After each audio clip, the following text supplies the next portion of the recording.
بلوچستان کے شہر تربت میں مکران کی نامور سیاسی شخصیت میر ہوتمان بلوچ نے علاقائی عمائدین، سیاسی و سماجی شخصیات کے اعزاز میں اپنی رہائش گاہ پر پرتکلف گرینڈ افطار ڈنر کا اہتمام کیا، جس میں معروف سیاسی، سماجی اور مذہبی شخصیات شیخ موسیٰ بلوچ، میر حاجی زاہد بھائیان رند، میر یاسر بہرام رند، کولوا حشاب کے معروف شخصیت میر عارف مراد، میر عارف دشتی، خلیل الفت، محمد ایوب طلب، میر جاسم گہرام، حاجی اختر ایاز، محمد کریم، خلیل تگرانی، ظریف زدگ،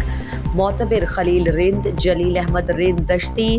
محمد ظہیر دشتی رند، چیئرمین درج کو نگور زاہد علی، تاج محمد، فدا احمد مرید زئی، کونسلر میونسپل کارپوریشن تربت کوہدہ محمد نور، عبدالغفور کٹور، احد الہی، غنی موسیٰ دشتی،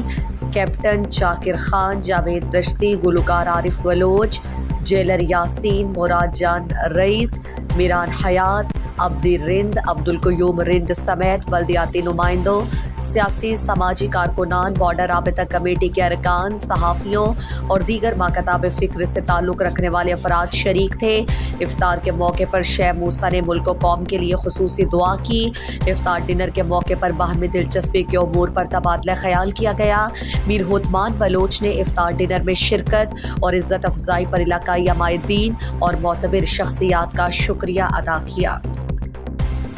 مزید دلچسپ معلومات اور خبروں سے آگاہ ہونے کے لیے Gedrosia point Facebook page, Instagram, Twitter کو فالو اور یوٹیوب چینل کو سبسکرائب کریں۔ بیل آئیکن بٹن دبانا نہ بھولیں